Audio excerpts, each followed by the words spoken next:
ಇದು SS digital channel, Shri ಸುಮಂಗಲಿ digital channel. ನೀವು ನೋಡ್ತಾ ಇದ್ದೀರಿ ಸುದ್ದಿ ಸಮಯ, ಸ್ಥಳೀಯ ಸುದ್ದಿಗಳಿಗಾಗಿ. ಸುದ್ದಿ ಸಮಯದ ಪ್ರಾಯೋಜಕರು Mahalakshmi jewellers, gold hub, main road, Kalaburagi.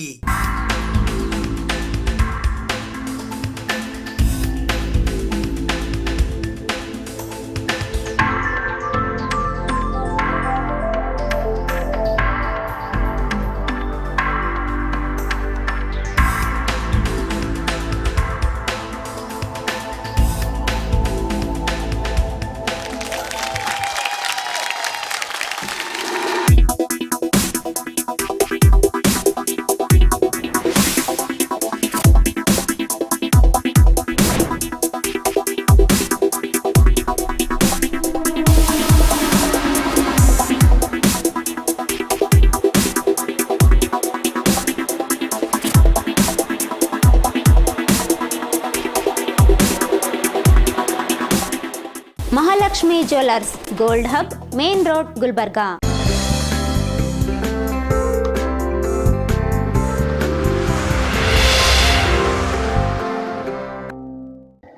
ಸುದ್ದಿ ಸಮಯಕ್ಕೆ ಸ್ವಾಗತ. ನಾನು RJ ಮಂಜು ಹಿರೋಳಿ. ಮಾಜಿ ಪ್ರಧಾನಮಂತ್ರಿ ಡಾಕ್ಟರ್ ಮನಮೋಹನ್ ಸಿಂಗ್ ರವರ ನಿಧನದ ಹಿನ್ನೆಲೆಯಲ್ಲಿ ಇಂದು ಜಿಲ್ಲಾ ಕಾಂಗ್ರೆಸ್ ಸಮಿತಿಯ ಕಚೇರಿಯಲ್ಲಿ ಶ್ರದ್ಧಾಂಜಲಿ ಸಭೆ ನಡೆಸಿ ಶೋಕ ಸಂತಾಪ ಸೂಚಿಸಲಾಯಿತು. ಮಾಜಿ ಪ್ರಧಾನಮಂತ್ರಿ ಡಾಕ್ಟರ್ ಮನಮೋಹನ್ ಸಿಂಗ್ ರವರ ನಿಧನಕ್ಕೆ ದಿನಾಂಕ 27 ಡಿಸೆಂಬರ್ 2024ರಂದು ಬೆಳಿಗ್ಗೆ 11 ಗಂಟೆಗೆ ಕಲಬುರಗಿ ನಗರದ ಜಿಲ್ಲಾ ಕಾಂಗ್ರೆಸ್ ಸಮಿತಿಯ ಕಚೇರಿಯಲ್ಲಿ ಶ್ರದ್ಧಾಂಜಲಿ ಸಭೆ ನಡೆಸಿ ಶೋಕ ಸಂತಾಪವನ್ನ ಸೂಚಿಸಲಾಯಿತು. ಈ ಶ್ರದ್ಧಾಂಜಲಿ ಸಭೆಯಲ್ಲಿ ಕಾಂಗ್ರೆಸ್ನ ಹಿರಿಯ ಮುಖಂಡರಾದ ಬಾಬುರಾವ್ ಜಹಗೀರ್ದಾರ್, ಶ್ಯಾಮ್ ನಾಟಿಕಾರ್, ಶಿವಾನಂದ ಹೊನಗುಂಟಿ, ಸವಿತಾ ಹನುಮಂತವಂಟಿ, ಗೀತಾ ಸೇರಿದಂತೆ ಇತರೆ ಅನೇಕ ಜನ ಕಾಂಗ್ರೆಸ್ನ ಮುಖಂಡರುಗಳು ಹಾಗೂ ಕಾರ್ಯಕರ್ತರು ಉಪಸ್ಥಿತರಿದ್ದರು. ಇವತ್ತಿನ ದಿನ ನಾವು ನಮ್ಮ ಕಾಂಗ್ರೆಸ್ ಆಫೀಸ್ದಲ್ಲಿ ದಿವಂಗತ ಭಾರತದ ಪಂತಪ್ರಧಾನ ಮಾಜಿ ಶ್ರೀ ಮನಮೋಹನ್ ಸಿಂಗ್ ಜಿ ಅವರು ರಾತ್ರಿ 10 ಬಡ್ಲಕ್ಕೆ ನಿಧನ ಆಗ್ಯಾರ.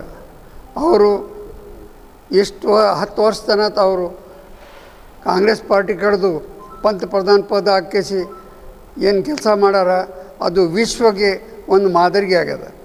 ಯಾವಳಕ್ಕೆ ನಾವು ಬಹಳ ಸಂಕಟದಲ್ಲಿದ್ದೆವು ಅಂಥ ವೇಳಕ್ಕೆ ಅವ್ರು ಪಂತಪ್ರಧಾನ ಹಾಕಿಸಿ ಏನು ನಮ್ಮ ಆರ್ಥಿಕ ಸ್ಥಿತಿ ಭಾಳ ಕೆಳಗೆ ಹೋಗಿತ್ತು, ಅದರ ಸಲ ಅವ್ರೇನು ಕೆಲಸ ಮಾಡ್ಯಾರ, ಅದು ವಿಶ್ವನೇ ಅದಕ್ಕೆ ಭಾಳ ಮೆಚ್ಚಲಾಕತ್ತದ. ಅದರ ಸಲುವಾಗಿ ಅವ್ರು ಏನು ಬಿಟ್ಟು ಹೋದರು.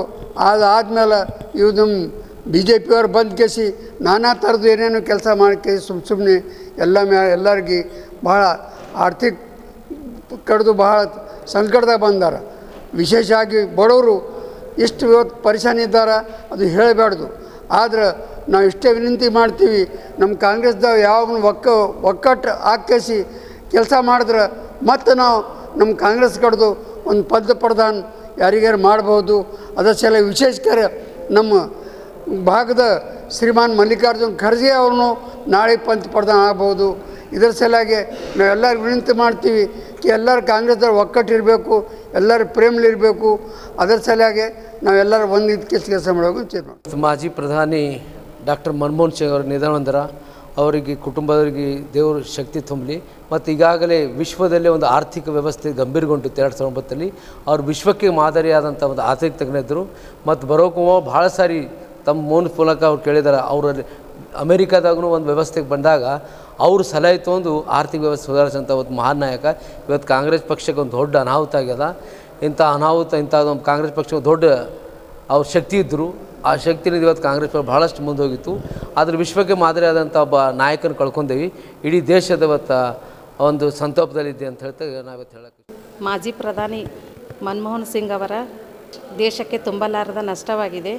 ಈ ಸಮಯದಲ್ಲಿ ಅವರ ಕುಟುಂಬಕ್ಕೆ ಧೈರ್ಯ ಸಿಗಲೆಂದು ನಾವು ದೇವರಲ್ಲಿ ಪ್ರಾರ್ಥಿಸುತ್ತೇವೆ. ಹಾಗೂ ನಮ್ಮ ಕಾಂಗ್ರೆಸ್ ಕಚೇರಿಯಲ್ಲಿ ಭಾರತದ ಮಾಜಿ ಪ್ರಧಾನಮಂತ್ರಿಯಾದ ಶ್ರೀ ಮನಮೋಹನ್ ಸಿಂಗ್ ಅವರು ಇಂದು ನಮ್ಮನ್ನು ಅಗಲಿ ನಮ್ಮ ದೇಶಕ್ಕೆ ತುಂಬಲಾರದ ನಷ್ಟವನ್ನು ಆಗಿದೆ. ಅದರ ಸಲುವಾಗಿ ಇಂದು ನಾವು ಕಲಬುರಗಿ ಜಿಲ್ಲೆ ಕಾಂಗ್ರೆಸ್ ಕಚೇರಿಯಲ್ಲಿ ಶ್ರದ್ಧಾಂಜಲಿಯನ್ನು ಸಲ್ಲಿಸುತ್ತೇವೆ. ಇಂದು ಕಾಂಗ್ರೆಸ್ ಕಚೇರಿಯಲ್ಲಿ ಡಾಕ್ಟರ್ ಮನಮೋಹನ್ ಸಿಂಗ್ ಅವರ ಒಂದು ಪುಣ್ಯಸ್ಮರಣೆಯನ್ನು ಇವತ್ತಿನ ದಿವಸ ನಾವೆಲ್ಲ ಕಾಂಗ್ರೆಸ್ ಕಾರ್ಯಕರ್ತರು ನೆರವೇರಿಸಿದ್ದೀವಿ. ಅವರ ಆತ್ಮಕ್ಕೆ ಶಾಂತಿ ಸಿಗಲಿ ಅಂಥೇಳಿ ನಾವೆಲ್ಲರೂ ಒಂದು ಮೌನಾಚರಣೆ ಮುಖಾಂತರ ಈ ಒಂದು ಕಾರ್ಯಕ್ರಮ ಜರುಗಿಸಲಾಯಿತು. ಅದರ ಮನಮೋಹನ್ ಸಿಂಗ್ ಸಾಹೇಬರು 2004ರಿಂದ 2014ರವರೆಗೆ ದೇಶ ಕಂಡ ಧೀಮಂತ ನಾಯಕ ಹಾಗೂ 2 ಬಾರಿ ಪ್ರಧಾನಮಂತ್ರಿ ಅಂಥೇಳಿ ಇವತ್ತೊಂದು ದೇಶದ ಒಂದು ದೊಡ್ಡ ಬಿರುದು ತೊಗೊಂಡಂಥ ವ್ಯಕ್ತಿ ಯಾರಾದರೂ ಇದ್ದರೆ ಈ ದೇಶದಲ್ಲಿ ಅದು ಮನಮೋಹನ್ ಸಿಂಗ್ ಅವರು. ನಮ್ಮ ದೇಶ ಎಕನಾಮಿ ಹಿಂದುಳಿದಂಥ ದೇಶ ಆದಂಥ ಸಮಯದಲ್ಲಿ ಮನಮೋಹನ್ ಸಿಂಗ್ ಅವರು ಈ ದೇಶವನ್ನು ಎತ್ತಿ ಹಿಡಿದು ಆ ದೇಶಕ್ಕೆ ಯಾವ ರೀತಿ ಸಂದೇಶ ರವಾನೆ ಮಾಡ್ಬೇಕನ್ನೋಂಥದ್ದು ಒಂದು ಮನಮೋಹನ್ ಸಿಂಗ್ ಸಾಹೇಬರು ಮಾಡಿದರು. ದೇಶ ಇವತ್ತು ಏನದ ಉನ್ನತ ಸ್ಥಾನಕ್ಕೆ ಏರ್ಲಕ್ಕೆ ಕಾರಣ ನಮ್ಮ ಭಾರತ ದೇಶನೂ ಎಲ್ಲ ದೇಶಕ್ಕಿಂತ ಒಂದು ಕಾಂಪಿಟೇಷನ್ ಆಗಲಿ ಎಲ್ಲ ದೇಶಕ್ಕೂ ಮುಂಚೂಣಿಯಲ್ಲಿ ಬರಬೇಕಪ್ಪ ಅಂದ್ರೆ ಮನಮೋಹನ್ ಸಿಂಗ್ ಅವರೇ ಕಾರಣ ಅಂತ ಹೇಳಕ್ಕೆ ನಾನು ಈ ಒಂದು ಸಂದರ್ಭದಲ್ಲಿ ಹೇಳಕ್ಕೆ ಇಷ್ಟಪಡ್ತೀನಿ. ಕಲಬುರಗಿ ನಗರದ PDA ಎಂಜಿನಿಯರಿಂಗ್ ಕಾಲೇಜಿನ ಸಭಾಂಗಣದಲ್ಲಿ ಇಂದು ಅಖಿಲ ಭಾರತೀಯ ವಿದ್ಯಾರ್ಥಿ ಪರಿಷತ್ ಕರ್ನಾಟಕ ಉತ್ತರದ 44ನೆಯ ರಾಜ್ಯ ಸಮ್ಮೇಳನದ ಉದ್ಘಾಟನಾ ಸಮಾರಂಭ ಜರುಗಿತು. ಅಖಿಲ ಭಾರತೀಯ ವಿದ್ಯಾರ್ಥಿ ಪರಿಷತ್ ಕರ್ನಾಟಕ ಉತ್ತರದ 44ನೆಯ ರಾಜ್ಯ ಸಮ್ಮೇಳನವು ದಿನಾಂಕ 27, 28 ಮತ್ತು 29 ಡಿಸೆಂಬರ್ 2024ರಂದು ಕಲಬುರಗಿ ನಗರದ PDA ಎಂಜಿನಿಯರಿಂಗ್ ಕಾಲೇಜಿನ ಸಭಾಂಗಣದಲ್ಲಿ ಜರುಗಲಿದ್ದು, ABVPಯ 44ನೆಯ ರಾಜ್ಯ ಸಮ್ಮೇಳನವು ಶರಣರ ನಾಡು ಕಲಬುರಗಿಯಲ್ಲಿ ನಡೆಯುತ್ತಿದ್ದು, ಕಲ್ಯಾಣ ಕರ್ನಾಟಕದ ಸ್ವಾತಂತ್ರ್ಯ ಹೋರಾಟದ ಕುರಿತು ಭಾರತದ ಸಂವಿಧಾನ ಡಾಕ್ಟರ್ BR ಅಂಬೇಡ್ಕರ್ ಅವರ ವಿಚಾರಗಳು, ಲೋಕಮಾತೆ ಅಹಿಲ್ಯಾಬಾಯಿ ಹೋಳ್ಕರ್ ಅವರ ಕುರಿತು ವಿದ್ಯಾರ್ಥಿ ಪರಿಷತ್ತಿನ ಚಟುವಟಿಕೆಗಳು, ನಡೆದು ಬಂದ ಹಾದಿ ಹಾಗೂ ಇನ್ನಿತರ ವಿಷಯಗಳ ಕುರಿತು ರಾಜ್ಯ ಸಮ್ಮೇಳನದ ಪ್ರದರ್ಶಿನಿಯಲ್ಲಿ ಪ್ರಮುಖವಾಗಿ ಪ್ರದರ್ಶಿಸಲಾಗುತ್ತಿದೆ. ಈ ಹಿನ್ನೆಲೆಯಲ್ಲಿ ದಿನಾಂಕ 27 ಡಿಸೆಂಬರ್ 2024ರ ಶುಕ್ರವಾರದಂದು ಬೆಳಿಗ್ಗೆ 9:15 ಈ ಪ್ರಿಯದರ್ಶಿನಿ ಪ್ರದರ್ಶನದ ಉದ್ಘಾಟನಾ ಸಮಾರಂಭಕ್ಕೆ ಮುಖ್ಯ ಅತಿಥಿಗಳಾಗಿ ಬೀದರ್ನ ಕರ್ನಲ್ ಶರಣಪ್ಪ ಸಿಕ್ಕೆನಪುರೆ ಆಗಮಿಸಿದ್ದರು. ಬೆಳಗ್ಗೆ 11:45 ಜರುಗಿದ ಸಮ್ಮೇಳನದ ಉದ್ಘಾಟನಾ ಸಮಾರಂಭಕ್ಕೆ ಮುಖ್ಯ ಅತಿಥಿಗಳಾಗಿ ಡಾಕ್ಟರ್ CN ಮಂಜುನಾಥ್ ಸಂಸದರು ಹಾಗೂ ಮಾಜಿ ನಿರ್ದೇಶಕರು ಶ್ರೀ ಜಯದೇವ ಹೃದ್ರೋಗ ವಿಜ್ಞಾನ ಮತ್ತು ಸಂಶೋಧನಾ ಸಂಸ್ಥೆ ಬೆಂಗಳೂರು ಇವರು ಆಗಮಿಸಿದ್ದರು. ವಿಶೇಷ ಉಪಸ್ಥಿತರಾಗಿ ಪದ್ಮಶ್ರೀ ಪ್ರಶಸ್ತಿ ಪುರಸ್ಕೃತರಾದ ನಾಡೋಜ ಮುನಿ ವೆಂಕಟಪ್ಪ ಹಾಗೂ ಅಖಿಲ ಭಾರತ ವಿದ್ಯಾರ್ಥಿ ಪರಿಷತ್ತಿನ ರಾಷ್ಟ್ರೀಯ ಕಾರ್ಯದರ್ಶಿಗಳಾದ ಶ್ರವಣ್ ಕುಮಾರ್ ಆಗಮಿಸಿದ್ದರು. ಈ ಸಂದರ್ಭದಲ್ಲಿ ABVP ಕರ್ನಾಟಕ ಉತ್ತರದ ರಾಜ್ಯಾಧ್ಯಕ್ಷರಾದ ಡಾಕ್ಟರ್ ಆನಂದ್ ಹೊಸೂರ್, ರಾಜ್ಯ ಕಾರ್ಯದರ್ಶಿಗಳಾದ ಸಚಿನ್ ಕುಳಗೇರಿ, ಸ್ವಾಗತ ಸಮಿತಿಯ ಅಧ್ಯಕ್ಷರಾದ ಬಸವರಾಜ್ ದೇಶ್ಮುಖ್, ಸ್ವಾಗತ ಸಮಿತಿಯ ಪ್ರಧಾನ ಕಾರ್ಯದರ್ಶಿಗಳಾದ ಶಶಿಕಾಂತ್ B ಪಾಟೀಲ್ ಸೇರಿದಂತೆ ಇತರೆ ಅನೇಕರು ಉಪಸ್ಥಿತರಿದ್ದರು. ಅವರನ್ನೆಲ್ಲ ನೆನೆಯುವಂಥದ್ದು ಮತ್ತು ಅದರಲ್ಲೂ ವಿಶೇಷವಾಗಿ ಗ್ರಾಮೀಣ ಭಾಗದಿಂದ ಬಂದಂಥ ಪ್ರತಿಭೆಗಳಿಗೆ ಅವರೆಂದೆಂದೂ ಆದರ್ಶ ಅಂತ ನನ್ನ ಭಾವನೆ. ಯಾಕೆಂದರೆ ಅವರ ಜೀವನ ಚರಿತ್ರೆಯನ್ನು ನಾವು ನೋಡಿದಂಥ ಸಂದರ್ಭದಲ್ಲಿ ಬಹಳ ಚಿಕ್ಕ ವಯಸ್ಸಿನಲ್ಲೇ ಅವರು ತಾಯಿಯನ್ನು ಕಳ್ಕೊತಾರೆ, ಅವರ ಅಜ್ಜಿ ಅವರನ್ನು ಸಾಕ್ತಾರೆ. ಅವರು ಕೂಡ ಕಾಲ್ನಡಿಗೆಯಲ್ಲೇ ಓದಿ ಪ್ರಧಾನಮಂತ್ರಿ ಸ್ಥಾನಕ್ಕೆ ಏರಿದ ಒಬ್ಬ ಆದರ್ಶ ವ್ಯಕ್ತಿ ಅಂತ ನಾನು ಹೇಳಲಿಕ್ಕೆ ಭಾಳ ಇಷ್ಟಪಡ್ತೇನೆ. ಇವತ್ತು ನಮ್ಮ ದೇಶದಲ್ಲಿ ಅಸಾಮಾನ್ಯವಾದದ್ದನ್ನು ಸಾಧನೆ ಮಾಡಿರೋರು ಸಾಮಾನ್ಯ ಹಿನ್ನೆಲೆಯಲ್ಲಿ ಬಂದವರು. ಅದಕ್ಕೆ ನಾವು ಇಂಗ್ಲೀಷಲ್ಲಿ ಹೇಳ್ತೀವಿ, salute your work, then you need not salute anybody. If you pollute your work, then you have to salute lot of people. So ಅದರಿಂದ ಇವತ್ತು ನಾವು ಇಂಥವರನ್ನು ಆದರ್ಶವಾಗಿ ಇಟ್ಕೋಬೇಕಾಗುತ್ತೆ. ಹಿಂದೆ ಕೂಡ ನಮ್ಮ ಇಂದಿನ ಪ್ರಧಾನಮಂತ್ರಿಗಳಾದಂಥ ದಿವಂಗತ ವಾಜಪೇಯಿಯವರು ಕೂಡ ಮನಮೋಹನ್ ಸಿಂಗ್ ಅವರ ಬಗ್ಗೆ ಬಹಳ ಒಂದು ಮೆಚ್ಚುಗೆಯನ್ನು ವ್ಯಕ್ತಪಡಿಸಿದ್ದಾರೆ. ಮತ್ತು ನರೇಂದ್ರ ಮೋದಿಯವರು, ನಮ್ಮ ನೆಚ್ಚಿನ ಪ್ರಧಾನಮಂತ್ರಿಗಳಾದ ನರೇಂದ್ರ ಮೋದಿಯವರು ಕೂಡ ಅವರು ವೀಲ್ ಚೇರಲ್ಲಿ ಬಂದಂಥ ಸಂದರ್ಭದಲ್ಲಿ, ಒಂದು ಚುನಾವಣೆ ಸಂದರ್ಭದಲ್ಲಿ, ರಾಜ್ಯಸಭೆ ಚುನಾವಣೆ ಸಂದರ್ಭದಲ್ಲಿ ಅವರಿಗೆ ಅತ್ಯಂತ ಗೌರವಪೂರ್ವಕವಾದ ಮಾತನ್ನು ಅವರು ಆಡಿದ್ದಾರೆ. ಸೊ ಅದರಿಂದ ಬದುಕು ಅಂದರೆ ಬಹಳ ಮುಖ್ಯ. ಬದುಕು ಯಾವ ರೀತಿ ಸಾಗುತ್ತೆ, ಏಕೆಂದರೆ ಇಲ್ಲಿ ತಾವೆಲ್ಲ ಭಾರತದ ಭವಿಷ್ಯದ ರೂವಾರಿಗಳು ತಾವೆಲ್ಲ ಇಲ್ಲಿದ್ದೀರಿ. ಉತ್ತಮವಾದಂಥ ಭವಿಷ್ಯವಿದೆ. ಯಾಕೆಂದರೆ ಯಾರ್ಯಾರಿಗೆ, ಯಾಕೆಂದರೆ ಕಣ್ಣುಗಳು ಚಿಕ್ಕದಾಗಿರ್ಬೋದು, ಆದರೆ ಕನಸುಗಳು ದೊಡ್ಡದಾಗಿರಬೇಕಾಗುತ್ತೆ. ಕಣ್ಣುಗಳು ಚಿಕ್ಕದಾಗಿದ್ರೂ ಕೂಡ ಕನಸುಗಳು ದೊಡ್ಡದಾಗಿರಬೇಕು. ಯಾಕೆಂದರೆ ಇವತ್ತು ಈ ಅತ್ಯಂತ ಉನ್ನತ ಸ್ಥಾನವನ್ನು ಗಳಿಸುವವರೆಲ್ಲ ಅವರಿಗೆ ಒಂದು ದೂರದೃಷ್ಟಿ ಇತ್ತು, ಅವರಲ್ಲಿ ಕೌಶಲ್ಯತೆ ಇತ್ತು, ಅವರಲ್ಲಿ ಹೃದಯ ಶ್ರೀಮಂತಿಕೆ ಇತ್ತು. ಹಾಗಾಗಿ ಅವರು ಈ ರೀತಿ ಸಾಧನೆ ಮಾಡಲಿಕ್ಕೆ ಸಾಧ್ಯವಾಯಿತು. ಮತ್ತು ವಿದ್ಯಾರ್ಥಿಗಳಲ್ಲಿ ಬಹಳ ಮುಖ್ಯವಾದದ್ದು ಶಿಸ್ತು. ಇವತ್ತು ಶಿಕ್ಷಣ, ಏಕೆಂದರೆ ನಮಗೆ ಸ್ವತಂತ್ರ ಬಂದಂಥ ಸಂದರ್ಭದಲ್ಲಿ ಸುಮಾರು ಸಾಕ್ಷರತೆ ಅಂದರೆ ಬರೆಯೋಕ್ಕೆ, ಓದಕ್ಕೆ, ಬರೆಯೋದು ಸಾಕ್ಷರತೆ ಅಂತೀವಿ. ಆವಾಗ 20% ಸಾಕ್ಷರತೆ. ಆದರೆ ಇವತ್ತು ಸಾಕ್ಷರತೆ 85% ಆದರೆ ಏನು ವ್ಯತ್ಯಾಸ? ಅಂದು ಸಾಕ್ಷರತೆ 20% ಇತ್ತು, ಆದರೆ ಸಂಸ್ಕಾರ 100%. ಆದರೆ ಇವತ್ತು ಸಾಕ್ಷರತೆ 85% ಇದೆ, ಸಂಸ್ಕಾರ ಬಹಳ ಕಡಿಮೆನಲ್ಲಿದೆ. ಅದೇ ವ್ಯತ್ಯಾಸ. ಸೊ ನಿಜವಾಗ್ಲೂ ಪರಿಪೂರ್ಣವಾದಂಥ ಶಿಕ್ಷಣ ಏನಪ್ಪ ಅಂದರೆ, ಪರಿಪೂರ್ಣ ಶಿಕ್ಷಣ ಅಂದರೆ ಶಿಕ್ಷಣದ ಜೊತೆ ಸಂಸ್ಕಾರವನ್ನು ಕಲಿಯುವಂಥವರು, ಅವರು ಪರಿಪೂರ್ಣ ವಿದ್ಯಾವಂತರು ಅಂತ ಹೇಳಬೇಕಾಗುತ್ತೆ. ಅದಕ್ಕೋಸ್ಕರ ಇವತ್ತು ನಾವು ಮಾತನಾಡಬೇಕಾದ್ರೂ ಕೂಡ, ಇವತ್ತು ಯಾವ ರೀತಿ ನಾವು ಮಾತನಾಡಬೇಕು ಅನ್ನೋದು ಕೂಡ ಒಂದು ವಿದ್ಯಾಭ್ಯಾಸನೇ, ಒಂದು ಡಿಗ್ರಿನೇ ತೆಗಿಬೇಕಾಗುತ್ತೆ. ಯಾವ್ಯಾವ ಸಂದರ್ಭದಲ್ಲಿ ಏನು ಮಾತಾಡಬೇಕು, ಹೇಗೆ ನಡ್ಕೋಬೇಕು. ಅದರಿಂದ ಯಾವಾಗಲೂ ಅಷ್ಟೇ, ಮಕ್ಕಳು ಅತ್ತಾಗ ಕೊಡಿಸ್ತಾ ಇದ್ದರೆ ಆ ಸಂದರ್ಭದಲ್ಲಿ ಮಾತ್ರ ಅಳ್ತಾರೆ. ಮಕ್ಕಳು ಏನಾದರೂ ಅತ್ತಾಗ ನಾವೇನಾದರೂ ಒಂದು ಉಡುಗೊರೆ ಕೊಡಿಸ್ತಾ ಇದ್ದರೆ ಆ ಸಂದರ್ಭದಲ್ಲಿ ಅಳ್ತಾರೆ. ಆದರೆ ಮಕ್ಕಳಿಗೆ ಸಂಸ್ಕಾರವನ್ನು ನಾವು ಕಲಿಸ್ತೇ ಇದ್ದರೆ ಜೀವನ ಪೂರ್ತಿ ಅಳಬೇಕಾಗುತ್ತೆ. 2 ರೀತಿಯ ಬದುಕಿದೆ. ಒಂದು ಆಕರ್ಷಣೆಯ ಬದುಕು, ಇನ್ನೊಂದು ಆದರ್ಶದ ಬದುಕು. ಆಕರ್ಷಣೆಯ ಬದುಕು ಅದು ತಾತ್ಕಾಲಿಕ, ಆದರ್ಶದ ಬದುಕು ಶಾಶ್ವತ.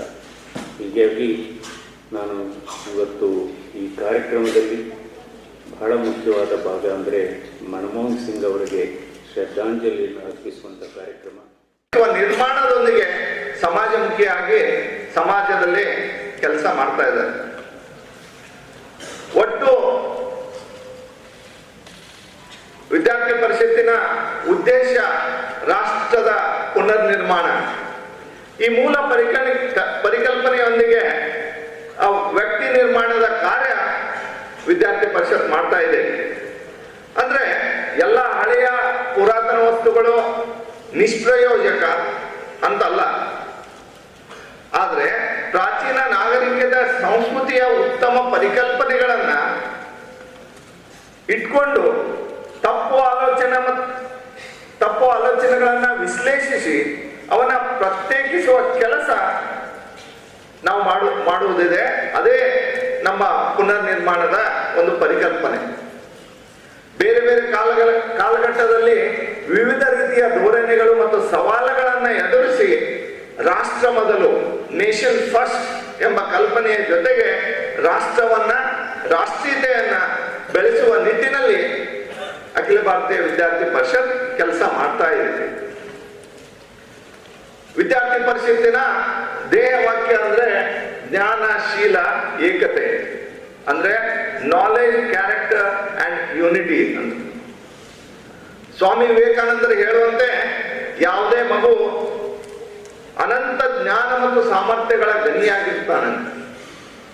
ಯಾವುದೇ ಒಂದು ಶೈಕ್ಷಣಿಕ ವ್ಯವಸ್ಥೆ ಮಾನವನಲ್ಲಿ ಈಗಾಗಲೇ ಅಂತರ್ಗತವಾಗಿರುವ ದಿವ್ಯತೆಯ, ಪರಿಪೂರ್ಣತೆಯ, ಜ್ಞಾನದ ಮತ್ತು ಸಾಮರ್ಥ್ಯದ ಕ್ರಮಬದ್ಧ ಅಭಿವ್ಯಕ್ತಿಗೆ ಅವಕಾಶ ಮಾಡಿಕೊಡ್ಬೇಕಂತ ಎಲ್ಲರದ್ದು ಬಯಕೆ ಇರ್ತದೆ. ಹಾಗೆಯೇ ಅದಕ್ಕೆ ಸರಿಯಾದ ವಾತಾವರಣ ಮಾಡಿಕೊಡ್ಬೇಕು. ಬಹುಶಃ ಪ್ರಾರಂಭದಲ್ಲೇ ಮಂಜುನಾಥ್ ಸರ್ ಇದರ ಬಗ್ಗೆ ಸಂಕ್ಷಿಪ್ತವಾಗಿ ವಿವರಣೆ ಕೊಟ್ಟರು. ಪ್ರತಿ ವ್ಯಕ್ತಿ ತನ್ನದೇ ಆದ ಸಂವೇದನೆ, ಸಂಸ್ಕಾರ, ಸುತ್ತಮುತ್ತಲಿನ ವಾತಾವರಣಗಳಿಂದ ಸ್ವೀಕರಿಸಿ ಬೆಳೆಯುವ ಸಾಧ್ಯತೆಯನ್ನು ಹುಟ್ಟಿನಿಂದ ಪಡ್ಕೊಂಡಿರ್ತಾನೆ. ಈ ಒಳ್ಳೆಯ ಸಂಸ್ಕಾರ ಮತ್ತು ವಾತಾವರಣ ನಾವು ಒದಗಿಸಿದರೆ ಆ ವ್ಯಕ್ತಿ ಸಮಾಜಮುಖಿಯಾಗಿ ಸಮಾಜದ ಏಳಿಗೆಗಾಗಿ ಒಳ್ಳೆಯ ವ್ಯಕ್ತಿತ್ವವನ್ನ ರೂಪಿಸಿಕೊಂಡು ಸಮಾಜದಲ್ಲಿ ಇರ್ತಾನೆ. ಈ ಕೆಲಸವನ್ನ ವಿದ್ಯಾರ್ಥಿ ಪರಿಷತ್ ನಿರಂತರವಾಗಿ 75 ವರ್ಷಗಳ ಕಾಲ ಮಾಡ್ತಾ ಇದೆ. ಇನ್ನೊಂದು ಶಬ್ದ ಶೀಲ, ಚಾರಿತ್ರ್ಯ, ಅದನ್ನು ಬಹಳ ಸೂಕ್ತವಾಗಿ ಪ್ರಾರಂಭದಲ್ಲಿ ಮಂಜುನಾಥರವರು ಹೇಳಿದರು. ಸ್ವಾಮಿ ವಿವೇಕಾನಂದರ ಇನ್ನೊಂದು ಭಾವನೆ ಅಂದ್ರೆ ಶಿಕ್ಷಣದ ಉದ್ದೇಶ ಮಾನವ ನಿರ್ಮಾಣ ಮತ್ತು ಚಾರಿತ್ರ್ಯ ನಿರ್ಮಾಣ. ಬರೇ ಒಬ್ಬ ಮಾನವ ಬೆಳೆದ್ರೆ ಅಲ್ಲ, ಅವನ ಚಾರಿತ್ರ್ಯನೂ ಅದರ ಜೊತೆಗೆ ಬೆಳಿಬೇಕು ಅಂತ. ಯಾವ ಶಿಕ್ಷಣವನ್ನು ಪಡೆಯುವುದರಿಂದ ವ್ಯಕ್ತಿ ತನ್ನ ಜೀವನವನ್ನ ತಾನೇ ಕಟ್ಟಿಕೊಳ್ಳುತ್ತಾನೋ, ಸಾಧನೆಯ ಪಥದಲ್ಲಿ ಸಿಂಹ ಸಾಹಸಿಕನಾಗುತ್ತಾನೋ, ವ್ಯಕ್ತಿ ಶೀಲ ಸಂಪನ್ನನಾಗುತ್ತಾನೋ, ಚಾರಿತ್ರವಂತನಾಗುತ್ತಾನೋ, ಆ ಎಲ್ಲವನ್ನ ಮಾಡುವ ನಿಜವಾದ ಶಿಕ್ಷಣ ಅಂತ ಹೇಳಿ ಸ್ವಾಮಿ ವಿವೇಕಾನಂದರು ಹೇಳ್ತಾರೆ. ಕಲಬುರಗಿ ಮಹಾನಗರ ಪಾಲಿಕೆಯ ಪೌರ ಕಾರ್ಮಿಕರ, ವಾಹನ ಚಾಲಕರ, ಲೋಡರ್ಸ್ ಮತ್ತು ಕ್ಲೀನರ್ಸ್ಗಳ ಒಕ್ಕೂಟದ ವತಿಯಿಂದ ಇಂದು ಕಲಬುರಗಿ ನಗರದ ಪತ್ರಿಕಾ ಭವನದಲ್ಲಿ ಸುದ್ದಿಗೋಷ್ಠಿಯನ್ನ ನಡೆಸಲಾಯಿತು. ಬೀದರ್ ಮಾದರಿ ಕಾರ್ಮಿಕ ಸೇವೆಗಳ ವಿವಿಧೋದ್ದೇಶ ಸಹಕಾರ ಸಂಘದ ಅಡಿಯಲ್ಲಿ ಪೌರ ಕಾರ್ಮಿಕರ ನೇಮಕಾತಿಯನ್ನು ಕೈಬಿಟ್ಟು ಕಲಬುರಗಿ ಮಹಾನಗರ ಪಾಲಿಕೆಯಲ್ಲಿ ಕಾರ್ಯನಿರ್ವಹಿಸುತ್ತಿರುವ ಪೌರ ಕಾರ್ಮಿಕರ, ವಾಹನ ಚಾಲಕರು, ಲೋಡರ್ಸ್, ಕ್ಲೀನರ್ಸ್ಗಳ ನೇರ ನೇಮಕಾತಿ, ನೇರ ಪಾವತಿ ಮಾಡುವ ಕುರಿತು ಇಂದು ಕಲಬುರಗಿ ಮಹಾನಗರ ಪಾಲಿಕೆ ಪೌರ ಕಾರ್ಮಿಕರು, ವಾಹನ ಚಾಲಕರು, ಲೋಡರ್ಸ್, ಕ್ಲೀನರ್ಸ್ಗಳ ಒಕ್ಕೂಟದ ವತಿಯಿಂದ ಗೌರವ ಅಧ್ಯಕ್ಷರಾದ ಶರಣಪ್ಪ ಇಟಗ ಅವರು ಮನವಿ ಮಾಡಿದರು. ಈ ಪತ್ರಿಕಾಗೋಷ್ಠಿಯಲ್ಲಿ ಅಧ್ಯಕ್ಷರಾದ ಶಿವಕುಮಾರ್ ಮುಡ್ಡಿ, ಉಪಾಧ್ಯಕ್ಷರಾದ ಶರಣು ಆತನೂರ್, ಪ್ರಧಾನ ಕಾರ್ಯದರ್ಶಿಗಳಾದ ಅನಿಲ್ ಕುಮಾರ್ ಚಕ್ರ, ಖಜಾಂಚಿಗಳಾದ ತಿಮ್ಮಣ್ಣ ಬಳಿಚಕ್ರ, ಸಹ ಕಾರ್ಯದರ್ಶಿ ಶಿವಕುಮಾರ್ ನಾಯ್ಕೋಡಿ ಸೇರಿದಂತೆ ಇತರರು ಉಪಸ್ಥಿತರಿದ್ದರು. ಸರ್, ಕಲಬುರಗಿ ಮಹಾನಗರ ಪಾಲಿಕೆಯಲ್ಲಿ ತಮಗೆ ಗೊತ್ತಿರೋಂಗೆ ಸರ್, ಈಗ ಈ ಕಡೆ ದಸರಾ ದೀಪಾವಳಿಲಿಂದ ಎಷ್ಟು ಸಮಸ್ಯೆ ಆಗ್ಲಿಕತ್ತವೆ. ಪೇಮೆಂಟ್ದಾಗಲಿ, ಸೇವಾ ಭದ್ರತೆದಾಗಲಿ, ನಮ್ಮದು ಪಗಾರ ವಿಚಾರ ಅಲ್ಲ ಸರ್, ಸೇವಾ ಭದ್ರತೆದಾಗಲಿ, ನೇರ ನೇಮಕಾತಿ, ನೇರ ಪಾವತಿದಾಗಲಿ, ಇವೆಲ್ಲ ಬಹಳಷ್ಟು ಕೆಲಸಗಳು ನೆನಗುದಿ ಬಿದ್ದಿವೆ ಸರ್. ರಾಜ್ಯದ 30 ಜಿಲ್ಲೆಯಲ್ಲಿ ಕೂಡ ಗುತ್ತಿಗೆ ಪದ್ಧತಿಯನ್ನು ರದ್ದು ಮಾಡಿದ್ದಾರೆ ಸರ್, ಕಲಬುರಗಿ ಹೊರತುಪಡಿಸಿ. ಈಗ ಕಲಬುರಗಿಯಲ್ಲಿ ಮೊನ್ನೆ ಮೇಯರ್ ಅವರು ನನ್ನ GB ಮೀಟಿಂಗ್ದಾಗ ಪೂಜ್ಯ ಮಹಾಪೌರರು ಸರ್, ಬೀದರ್ ಮಾದರಿಯಲ್ಲಿ ಸಹಕಾರ ಸಂಘದ ಅಡಿಯಲ್ಲಿ ಪೌರ ಕಾರ್ಮಿಕರಿಗೆ ಕೊಡ್ತೀವಿ ಅಂಥೇಳಿ ಒಂದು ಹೇಳಿದ್ದಾರೆ ಸರ್. ಈ ವಿಚಾರವಾಗಿ ನಾವು ಮಾನ್ಯ ಮುಖ್ಯಮಂತ್ರಿಗಳಿಗೆ ಸರ್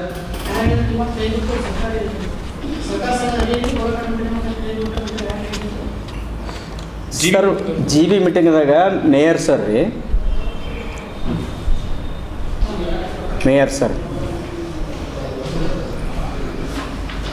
ಅವ್ರು ಹೇಳಿದಾರೆ ಸರ್, ಮಾನ್ಯ ಮುಖ್ಯಮಂತ್ರಿಗಳು ಬಂದಾಗ ನಾವು ಐವನ್ಶೈದಾಗ ನಮ್ಮ ಸಂಘದ ವತಿಯಿಂದ ಮನವಿ ಪತ್ರ ಕೊಟ್ಟಿದ್ದೀವಿ ಸರ್. ರಾಜ್ಯದ 30 ಜಿಲ್ಲೆಯೊಳಗೆ ನೀವು ಏನು ಗುತ್ತಿಗೆ ಪದ್ಧತಿ ರದ್ದು ಮಾಡಿರಿ, ಖಾಲಿ ಇರೋ ಹುದ್ದೆ ಭರ್ತಿ ಮಾಡಿಕೊಂಡು ಉಳಿದವ್ರಿಗೆ ಡೈರೆಕ್ಟ್ ಪೇಮೆಂಟಿಗೆ ತಂದಿರಿ. ನಮ್ಮ ಕಲಬುರಗಿದಾಗ ಹಂಗೆ ಮಾಡಿರಿ ಸರ್, ನೀವು ಮಾಡಿದ್ದೆ ಅದು 2017-18ಕ್ಕೆ ನೀವು ಮಾಡಿದ್ರಿ ಸರ್ ಅಂಥೇಳಿ ಮಾನ್ಯ ಮುಖ್ಯಮಂತ್ರಿಗೆ ನಾವು ಕೇಳ್ಕೊಂಡಿವಿ ಸರ್. ಆವಾಗ ಮಿನಿಸ್ಟ್ರು ಶರಣ್ ಪ್ರಕಾಶ್ ಸರ್ ಇದ್ದರು ರೀ, ಇಲ್ಲ ಅದೆಲ್ಲ ಟೆಂಡರ್ ಆಗಿದೆ, ಟೆಂಡರ್ ಕರಿತೀವಿ ಅಂಥೇಳಿ ಶರಣ್ ಪ್ರಕಾಶ್ ಸರ್ ಹೇಳಿದ್ರು ರೀ. ಟೆಂಡರ್ ಹೇಳಿದ್ರು ಸರ್. ಈಗ ಇದು 2017 ಇದು ಗೆಜೆಟ್ ನೋಟಿಫಿಕೇಷನ್ ಸರ್, ಇದು 2017 ಸರ್. ಈ ಗೆಜೆಟ್ ನೋಟಿಫಿಕೇಷನ್ ಪ್ರಸ್ತುತ ಸ್ವಚ್ಛತಾ ಕಾರ್ಯವನ್ನು ಟೆಂಡರ್ ಒಪ್ಪಂದದ ಮುಖಾಂತರ ನಿರ್ವಹಿಸುತ್ತಿರುವ ಗುತ್ತಿಗೆದಾರರು ಸಂಸ್ಥೆಗಳ ಒಪ್ಪಂದ ಚಾಲ್ತಿ ಅವಧಿಯಲ್ಲಿರುವುದರು ಮಾತ್ರ. ತದನಂತರ ಸ್ವಚ್ಛತಾ ಕಾರ್ಯಗಳಿಗೆ ಟೆಂಡರ್ ಮುಂದುವರಿಸುವುದಾಗಲಿ ಅಥವಾ ಮರು ಟೆಂಡರ್ ಕರೆಯುವುದರಲ್ಲಿ ಮಾಡುವಂತಿಲ್ಲ. 12/7/2017 17ನೇ ಸಚಿವ ಸಂಪುಟದ ಸಭೆಯಲ್ಲಿ ತೀರ್ಮಾನ ತಗೊಂಡಿರ್ತಾರೆ ಸರ್. ರಾಜ್ಯಪಾಲರು ಅವ್ರ ಹೆಸರಿನ ಮೇಲೆ ಆದೇಶ ಆಗಿದೆ ಸರ್. ನಾವು ಅಂತೀವಿ ಬೀದರ್ ಮಾದರಿ ಅಂಥೇಳಿ NGOದವರಿಗೆ ಯಾಕೆ ಕೊಡ್ತೀರಿ ಸರ್? 30 ಜಿಲ್ಲೆದೊಳಗೆಲ್ಲ ಯಾವ ಥರ ಮಾಡಿದಿರಿ, ಖಾಲಿ ಹುದ್ದೆ ಮಾಡ್ಕೊಂಡ್ರಂದ್ರೆ ನಮಗೆ ಡೈರೆಕ್ಟ್ ಪೇಮೆಂಟ್ ಮಾಡಿದ್ರಿ ಅಂದ್ರೆ ನಮಗೆ ಸರ್ಕಾರದಿಂದ ಪಗಾರ ಬರ್ತದೆ. 5 ತಾರೀಕು 10 ತಾರೀಕು ಪ್ರತಿ ತಿಂಗಳು ಪಗಾರ ಬರ್ತದೆ ಅನ್ನೋದು ನಮಗೊಂದು ವಿಶ್ವಾಸ ಇರ್ತದೆ, ಖಾತ್ರಿ ಇರ್ತದೆ. ಅದಕ್ಕೆ ಈಗ ಗುತ್ತಿಗೆದಾರರ ಶೋಷಣೆ ಅದು ತಪ್ಸೋಕೆ. ಮತ್ತು ಇನ್ನೊಂದೇನು ಸರ್, ನಮಗೆ ಡೈರೆಕ್ಟ್ 1200 ಜನ ಪೌರ ಕಾರ್ಮಿಕರು, ವಾಹನ ಚಾಲಕರು, ಲೋಡರ್ಸ್ 1600 ಜನ ನಾವು ಇದ್ದೀವಿ ಸರ್.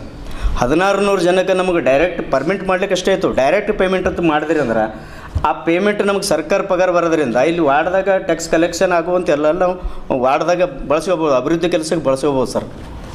ನಮಗೂ ಅನುಕೂಲ ಆಗ್ತದೆ ಸರ್, ಕಲಬುರಗಿ ಸಾರ್ವಜನಿಕರಿಗೂ ಅನುಕೂಲ ಆಗ್ತದೆ ರೀ. ಆ ಹೊರೆ ಕಾರ್ಪೊರೇಷನ್ಗೆ ಭಾರ ಕಡಿಮೆ ಬೀಳುತ್ತೆ ಸರ್ ಪ್ರತಿ ತಿಂಗಳು ಕನಿಷ್ಠ ನಮ್ದು 1600 ಜನದು 4 ಕೋಟಿ ಚಿಲ್ಲರೆ ನಮ್ಮ ಪೇಮೆಂಟ್ ಆಗ್ತದೆ ಸರ್ ತಿಂಗಳ ಸರ್. ಹಾಂ 3,70,00,000 ಅಷ್ಟು ಹೆಚ್ಚು ಕಡಿಮೆ ಆಗ್ತದೆ ಸರ್. ಈಗ ನಮ್ದು 5 ತಿಂಗಳ ಪೇಮೆಂಟ್ ಬಾಕಿ ಉಳಿಸ್ಕೊಂಡ್ರಂದ್ರೆ ಎಷ್ಟು ಕೋಟಿ ಆಗ್ತದೆ ಸರ್? 15 ಕೋಟಿ ಆಗ್ತದೆ ಸರ್. ಸರ್ ನಾವು ವಾಹನ ಚಾಲಕರು, ಲೋಡರ್ಸು, ಕ್ಲೀನರ್ಸು 1600 ಜನ ಇದೆ ಸರ್. 1600 ಜನ ಸರ್. ಅದಕ್ಕೆ ಈ ಎನ್ ಜಿ ಒದವರಿಗೆ ಕೊಡಬೇಡ ಅಂಥೇಳಿ ನಾವು ಮಾನ್ಯ ಸರ್ಕಾರಕ್ಕೆ ಮತ್ತು ಮಹಾನಗರ ಪಾಲಿಕೆ ಪೂಜೆ ಮಹಾಪೌರರಲ್ಲಿ ನಾವು ವಿನಂತಿ ಮಾಡ್ಕೋತೀವಿ ಸರ್. ಹಾಂ ಸರ್, ಎಲ್ಲ ಕಡೆ ಆಗಿದೆ ಸರ್. ಗುಲ್ಬರ್ಗ ಒಂದು ಬಿಟ್ಟರೆ. ಹಾಂ ಸರ್, ಇನ್ನೊಂದು ತಮ್ಮ ಮೂಲಕ ಹೇಳಬೇಕು ಸರ್. ಅದಕ್ಕೆ ಹೇಳ್ತಾರೆ ಸರ್. ಇನ್ನೊಂದು ನಮ್ಮಲ್ಲಿ 2-3 ಸಂಘಟನೆ ಅವ ಅನ್ನೋದು ಎಲ್ಲರೂ ಇಲ್ಲಿ ಬಂದು ತಮ್ಮ ಎದುರು ಪತ್ರಿಕಾಗೋಷ್ಠಿ ಮಾಡಿ ಹೋಗಿದ್ದಾರೆ ಸರ್. ಎಲ್ಲರೂ ಅಂತ. ಈಗ ನಮ್ಮ ಸಮಸ್ಯೆಗಳು ಹೆಚ್ಚಾಗುತ್ತಿರೋದ್ರಿಂದ, ನಮ್ಮದೆಲ್ಲ ವಯಸ್ಸು ಇದು ಎಲ್ಲ ಆಗ್ತಿರೋದ್ರಿಂದ ನಮ್ಮಲ್ಲಿ ಕಲಬುರಗಿಯ ಸಂಘಟನೆಗಳು ಅದಾವೆ ಸರ್. ಎಲ್ಲರೂ ಕೂಡಿ ಒಂದು ಒಕ್ಕೂಟ ಅಂತ ಇದೇ ಒಕ್ಕೂಟ ಸರ್ ಮನೆ ರಿಜಿಸ್ಟ್ರೇಷನ್ ಮಾಡೀವಿ ಸರ್. ವಾಹನ ಶಾಖೆ ನಮ್ಮ ಏನು 4-5 ಗುಂಪುಗಳಿದ್ದವು ಸರ್ ನಮ್ಮ ಹತ್ರ, ತಮಗೆ ಗೊತ್ತಿರುವಂಥ ವಿಚಾರ ಸರ್. ಆ 4 ಗುಂಪಿನಾಗ 4 ಜನ ಸೇರಿ ನಾವು ಒಂದು ಒಕ್ಕೂಟ ಅಂತ ಮಾಡೀವಿ ಸರ್. ಈಗ ಕೋರ್ಟ್ನಾಗ ವಿಚಾರ ಅಂತ ಹೇಳ್ತಿದ್ರು ಸರ್. ಈಗ ನಾಳೆಗೆ ನಮ್ಗೆ ಅರ್ಜಿ ಕರಿತೀನಿ ಅಂತಂದ್ರೆ ಸರ್, ಕೋರ್ಟ್ನಾಗ ಹಾಕಿದ್ದೇನದ ಅದು ಕಂಪ್ಲೇಂಟ್ ವಾಪಸ್ ತಗೊಳ್ಳೋಕೆ ನಾವೆಲ್ಲರೂ ರೆಡಿ ಇದ್ದೀವಿ ಸರ್. ಹಾಂ, ಅದು ಹಾಕಿದ್ರು ಸರ್, ಕಾಂತ ಸರ್ದು ಇದು ಹಾಕಿದ್ರು ಸರ್. ಈಗ ನಾವೆಲ್ಲರೂ ಅವ್ರು ನಮ್ಮದು ಇದು ಅಂತ ನಮ್ಗೆ ಬುದ್ಧಿ ಬಂದವು ಸರಿ. 4-5 ವರ್ಷ ನಾವು ಇದ್ರಾಗ ಆಗಿದ್ದೀವಿ ಸರ್. ಅದಕ್ಕೆ ನಾವೆಲ್ಲರೂ ಏನು ಸಂಘಟನೆದವ್ರು ಇದ್ದರು, ಎಲ್ಲರ ಸಂಘಟನೆದವ್ರನ್ನೂ ಒಂದೇ ವೇದಿಕೆಗೆ ಬಂದೀವಿ. ನಮಗೆ ಸಾವಿರಾರು ಜನರದ್ದು ನಮ್ಮ ಭವಿಷ್ಯ ಮುಖ್ಯ ಅದ ಸರ್. ನಾಳೆಗೆ ಅವರು ನಮಗೆ ಕನ್ಫರ್ಮ್ ಮಾಡ್ತೀವಿ, ಅರ್ಜಿ ಕರಿತೀವಿ ಅಂತಂದ್ರೆ ಏನು ನಾವು ಏನದ ನಾವೆಲ್ಲ ನಮ್ಮ ಕಂಪ್ಲೇಂಟ್ ಹಾಕಿದ್ದು ನಾವು ವಾಪಸ್ ತಗೋಬೇಕು, ನಾವೆಲ್ಲರೂ ರೆಡಿ ಆಗಿದ್ದೀವಿ ಸರ್. ಈಗ ನಿಜವಾಗಿ ನಮ್ಮ ಉಸ್ತುವಾರಿ ಸಚಿವರಿಗೆ, ನಮ್ಮ ಪಾಲಿಕೆಯವರಿಗೆ, ನಮ್ಮ ಪೌರ ಕಾರ್ಮಿಕರ ಬಗ್ಗೆ ಕಾಳಜಿ ತೋರಿಸೋದೇ ಇದ್ದರೆ ಈ ಮೂಲಕ ತೋರಿಸ್ರಿ. ಭಾಳ ತೊಂದರೆ ಅನುಭವಿಸ್ತಕ್ಕತ್ತಾರೆ ಸರ್. ಇದು 1 ತಿಂಗಳದಲ್ಲ 2 ತಿಂಗಳದಲ್ಲ ಸರ್ ಸಮಸ್ಯೆ. ತಾವೇ ಎಷ್ಟು ಇದು ಮಾಡಿರಿ, ನಮ್ಗೆ ಯಾರ್ದಿಲ್ಲ ಸರ್. ನೀವೇ ನಮ್ಮ ಬದುಕಿನ ಮ್ಯಾಗ ಬೆಳಕು ಚೆಲ್ದವ್ರು ನೀವೇ ಚೆಲ್ಲಿರಿ ಸರ್. ನಿಮ್ಮಲಿಂದ ಏನಾರೇ ಒಂದು ಸ್ವಲ್ಪ ನಮಗೆ ಅನುಕೂಲ ಆಗ್ಯದ ಸರ್. ಅದಕ್ಕೆ ಹೊರತಾಗಿ ನಮಗೆ ಯಾರು ನಮಗೆ ಹೇಳ್ತಾರೆ ಸರ್, ಅನುಕಂಪ ತೋರಿಸ್ತಾರೆ, ನಮಗೆಲ್ಲರೂ ಅವಕಾಶ ಕೊಡ್ತಾಯಿಲ್ಲ. ನೇಮಕಾತಿಗೆ ಅವಕಾಶ ಕೊಡ್ತಾಯಿಲ್ಲ, ನೇರ ನೇಮಕಾತಿಗೆ ಅವಕಾಶ ಕೊಡ್ತಾಯಿಲ್ಲ. ಸಿದ್ದರಾಮಯ್ಯ ಸಾಹೇಬ್ನವರು ಬಂದಾಗ ಫಸ್ಟ್ ಗೆಜೆಟ್ ನೋಟಿಫಿಕೇಶನ್ ಮಾಡಿಸಿದ್ರು, ಎಲ್ಲ ಕಡೆ ಪೌರ ಕಾರ್ಮಿಕರ ನೇಮಕಾತಿ ತಗೊಳ್ಳಿ ಅಂತೇಳಿ. ಆದರೆ ಇನ್ನೂವರೆಗೂ ಅದೇ ಒಂದು ಫಸ್ಟ್ ಗೆಜೆಟ್ ನೋಟಿಫಿಕೇಶನ್ ಆಗಿದ್ದೇ ನಮ್ಮಲ್ಲಿ ಆಗಿಲ್ಲ ಕಲಬುರಗಿ ಡಿಸ್ಟ್ರಿಕ್ಟಲ್ಲಿ. ಅಂದರೆ ಅದು ಸ್ಪೆಷಲಿ ಮಹಾನಗರ ಪಾಲಿಕೆಯಲ್ಲಿ. ಬೇಕಾದ್ರೆ ಎಲ್ಲ ಕಡೆಯೂ ತೊಗೊಂಡಿದ್ದಾರೆ ಸರ್ ನೇರಪತಿ. ಈಗ 4 ನೋಟಿಫಿಕೇಶನ್ ಆಗಿದೆ ಸರ್. ಎಲ್ಲ 4 ನೋಟಿಫಿಕೇಶನ್ ಕ್ಲಿಯರಾಗಿ ಆಯ್ಕೆ ಮಾಡ್ಕೊಂಡಿದ್ದಾರೆ ಸರ್ ಪೌರ ಕಾರ್ಮಿಕರಿಗೆ.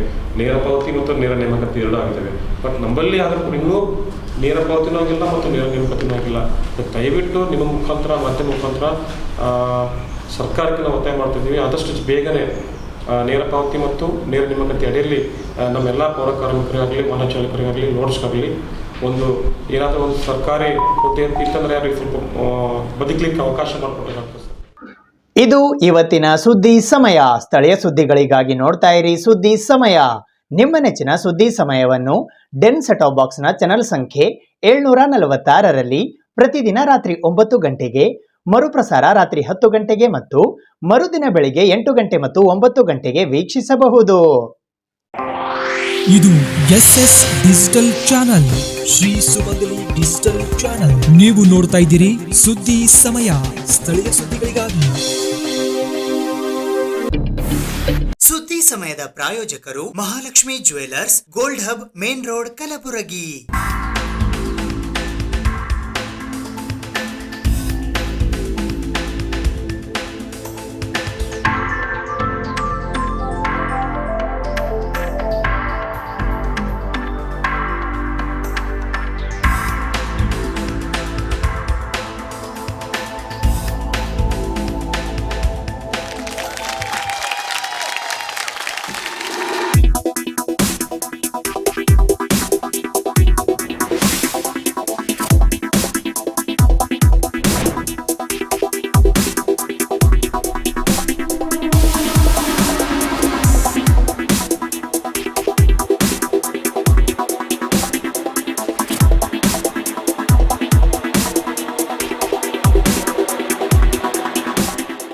Mahalakshmi jewellers, gold hub, main road, Gulbarga.